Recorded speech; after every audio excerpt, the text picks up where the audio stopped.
Hey guys, how are you? It's Lexi D'Angelo, and I want to talk to you about 5 things you can do to go from breakdown to breakthrough. So I know in the coaching industry, it's such an amazing industry, and you're doing something that you love every single day. You're working with incredible people. There are so many ups to this business. But it can be a roller coaster ride, and when you kind of hit those downs, it can be real tough.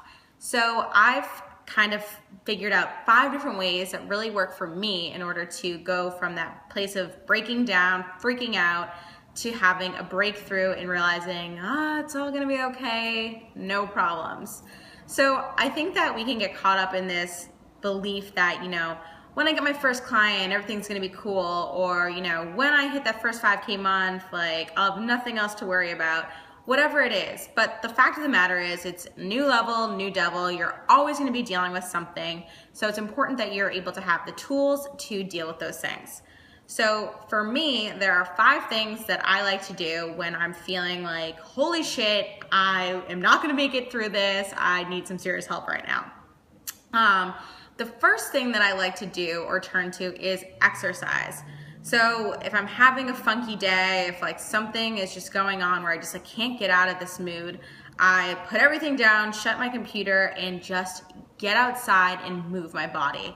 That can be just a walk where I am by myself with my dog, whatever it is, just enjoying nature, just moving myself and removing myself from that place where I felt stuck.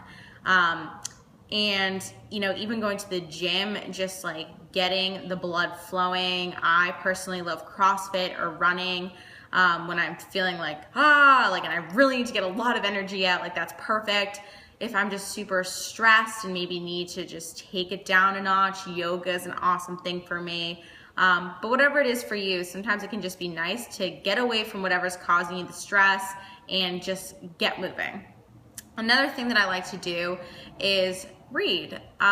Sometimes it can just be nice to let my mind wander, go into a different place. Maybe for you this is TV, just like a funny show, just to get you out of your own head. I personally love to either read like a self-help book of some sort, or even just some fiction novel that can just really take me away from my own drama, and I can just kind of let go for a little bit.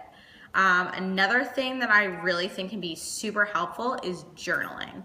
So if you're dealing with something and it just keeps coming up and it's in your head, sometimes it can be really nice to just get it down on paper.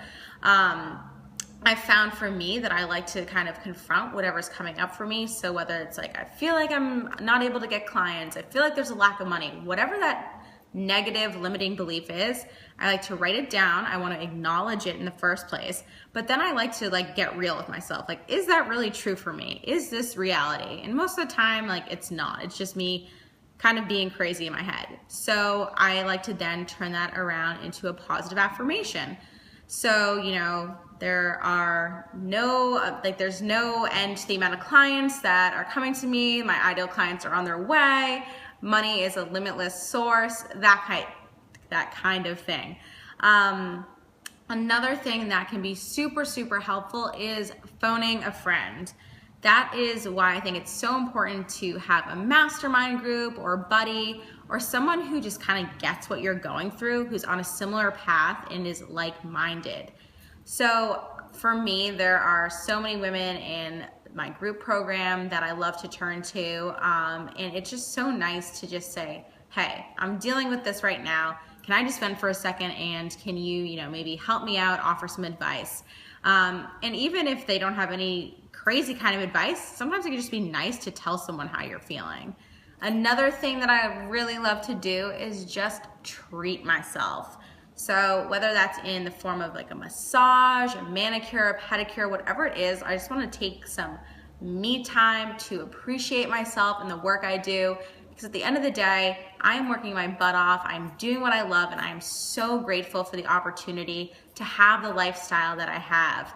And sometimes it's just nice to be able to sit down, relax, and reflect on everything that I have created, and just realize that I really should be appreciating myself for all of that. So I hope these 5 tips helped you. I would love to hear what you do when you're going through some type of breakdown and you're looking to get to a breakthrough. Definitely be sure to share in the comments, and I will speak to you next week.